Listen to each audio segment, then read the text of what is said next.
Bonjour à tous et bienvenue dans l'enjeu, le podcast qui vous dira tout ce qu'il faut savoir sur les matchs les plus importants de la planète football. Avec Axolem aux commandes du vaisseau, l'avant-match est tout aussi important que l'après, le before avant l'after-foot. On se retrouve déjà pour le deuxième épisode de la semaine et aujourd'hui on parle pas d'Allemagne mais d'Angleterre. Et oui, la Première Ligue nous offre 2 super matchs ce week-end et comme vous le savez, je suis là pour vous les présenter.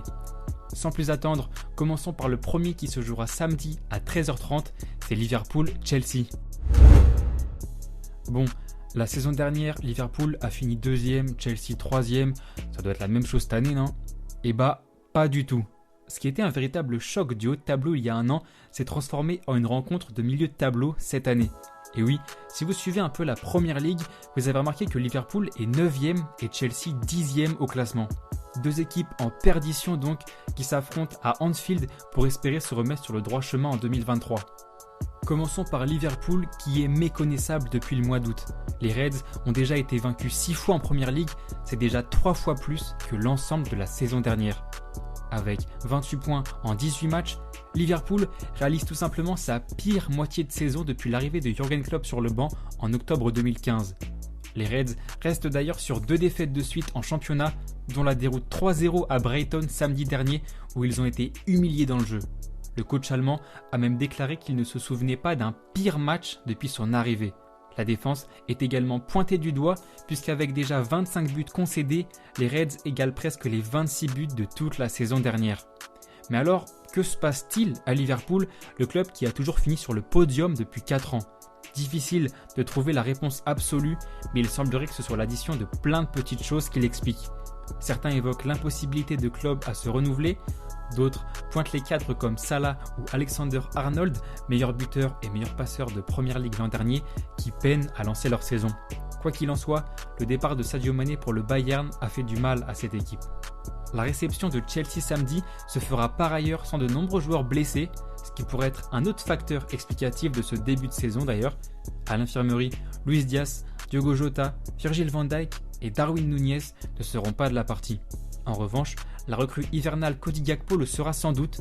Le meilleur joueur d'Eredivisie du début de saison a eu 90 minutes contre Brighton, mais il va sûrement lui falloir plus de temps avant de s'acclimater dans son nouveau club. Côté Chelsea maintenant, la situation est la même. 10e après 19 rencontres, les Blues peinent à retrouver leur niveau des dernières saisons. Avec Graham Potter sur le banc, Chelsea a déjà été vaincu 7 fois, c'est déjà plus que sur l'ensemble de la saison dernière. En Première Ligue, il reste même sur seulement 2 succès en 10 matchs. Et oui, Liverpool, Chelsea, même combat. La bonne nouvelle, c'est quand même la victoire le week-end dernier à domicile contre Crystal Palace sur le score d'1-0. C'était un match très ouvert avec beaucoup d'occasions où on a pu voir un excellent Kepa qui a définitivement pris la place d'Edouard Mendy et un très bon Ziyech élu homme du match. Il a été le plus dangereux côté Blues. Tout comme Liverpool, Chelsea n'est pas épargné par les blessures. Au total, c'est 9 joueurs qui sont à l'infirmerie et c'est aussi sans doute un facteur explicatif de leur début de saison. On retrouve Sterling, Pulisic, Reece James, Chilwell ou Kanté qui n'a pas encore joué cette saison. Pour pallier à ces nombreux absents, vous avez forcément vu que les Blues sont très actifs sur le marché cet hiver. Ils ont recruté Badiashile, Joao Félix, 3 jeunes de moins de 21 ans à 10 millions chacun environ, et surtout l'Ukrainien Mudryk pour un montant qui pourrait atteindre les 100 millions d'euros. Le verra-t-on samedi contre les Reds ? En tout cas, ce qui est sûr, c'est qu'on ne verra pas Joao Félix suspendu à cause du carton rouge reçu à Fulham la semaine dernière. Bref, pour suivre ce choc entre 2 clubs en crise qui permettrait de se rapprocher du haut de tableau, rendez-vous demain à 13h30 à Anfield. On va maintenant parler d'un vrai choc de Première Ligue de cette saison. Dimanche à 17h30, Arsenal reçoit Manchester United à l'Emirates Stadium. 2 équipes parmi les 10 clubs les plus en forme des 5 plus grands championnats d'Europe. Parlons d'Arsenal d'abord qui occupe toujours la première place depuis la 3e journée. Les Gunners ont 8 points d'avance sur Manchester City après 18 matchs et ont enchaîné le week-end dernier une 12e rencontre sans défaite. Rappelez-vous, la seule fois où les hommes d'Arteta ont été vaincus, c'était contre Manchester United lors de la 6e journée, 3-1. Il y aura donc, en plus d'un super match à jouer, une revanche à prendre pour les Gunners qui jouent définitivement le titre cette saison. Attention tout de même à ne pas enterrer Manchester City qui en 2019 avait 7 points de retard sur Liverpool à la 19e journée et avait quand même réussi à finir champion. Mais il y a quand même beaucoup de raisons d'y croire. Le trio magique Odegaard, Saka, Martinelli impressionnent toujours autant devant et portent l'attaque des Gunners. Ils sont à la passe ou à la finition de 82% des buts d'Arsenal en Première Ligue cette saison.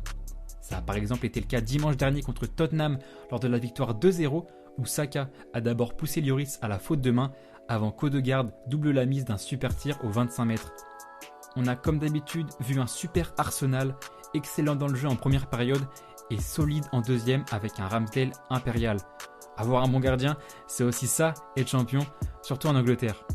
Les Gunners n'avaient d'ailleurs pas remporté le North London Derby depuis 2015 à l'extérieur. Il y a bien des signes qui ne trompent pas. En revanche, Mikel Arteta ne peut toujours pas compter sur Gabriel Jesus ni sur l'attaquant Reiss Nelson, tous les deux blessés depuis décembre. Il ne pourra pas non plus compter sur Mudryk qui intéressait beaucoup Arsenal avant que Chelsea ne lui saute dessus et dépense 100 millions d'euros pour lui. Mais bon, je pense pas que ce soit un grand manque à gagner pour un effectif aussi brillant que celui des Gunners. S'ils y arrivent avec les joueurs actuels, il n'y a pas de raison de recruter. Et en plus, la prochaine bonne nouvelle, ce sera sûrement la prolongation de William Saliba qui a déclaré au quotidien anglais l'Evening Standard « Je suis tellement heureux ici, le club discute avec mon agent et moi un nouveau contrat. » Voilà qui devrait faire plaisir aux fans avant le choc de dimanche. Ce choc, Manchester United doit évidemment très bien le préparer. Les Red Devils sont actuellement 3e à 8 points de retard sur Arsenal avec un match de plus. Avant leur match contre Crystal Palace mercredi, les hommes de Ten Hag restaient sur une très belle série de 5 victoires de suite, dont le beau succès à domicile contre Manchester City, 2-1. Cette très bonne forme, elle est sans doute liée à celle de Marcus Rashford, qui est absolument excellent en ce moment. L'Anglais a inscrit 8 buts sur ses 8 derniers matchs, toutes compétitions confondues. Il est logiquement le meilleur buteur des Red Devils. Rashford qui a vu l'arrivée d'un nouvel attaquant cet hiver à Manchester United. En effet, le néerlandais Wout Weghorst a débarqué en prêt en provenance du Beşiktaş. Rappelez-vous, Weghorst, c'était celui qui avait inscrit un doublé avec les Pays-Bas en quart de finale de Coupe du Monde contre l'Argentine, emmenant les deux équipes en prolongation. Il n'avait malheureusement pas empêché l'Argentine de se qualifier en battant les Pays-Bas au tir au but. Il n'empêche que son arrivée va mettre de la concurrence à Anthony Martial. Weghorst, c'est un joueur d'1m97, très physique, alors que Martial se rapproche plus d'un Rashford, rapide et technique. C'est important dans une équipe d'avoir des profils différents et avoir un mec qui est capable de prendre les centres de la tête, ça peut révolutionner une équipe. Weghorst a d'ailleurs fait sa première mercredi contre Crystal Palace lors du match nul 1-1. On a encore vu des bons Red Devils qui se créent pas mal d'occasions, mais ils se sont fait piéger en fin de match avec le super coup franc égalisateur d'Olysée à la 90e minute.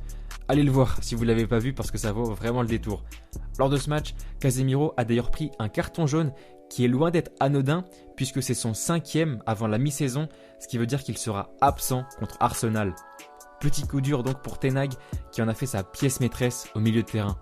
Qui de Fred ou de McTominay jouera? Réponse dimanche à 17h30 dans ce choc qui s'annonce déjà génial pour la course au titre. Voilà, c'est tout pour ce week-end de Première Ligue qui s'annonce particulièrement cool avec 2 superbes affiches. Profitez-en bien parce que c'est la Cup la semaine prochaine, donc pas de championnat anglais. Bref, nous on se retrouve très vite comme d'habitude. D'ici là, portez-vous bien. C'était Axolem, ciao.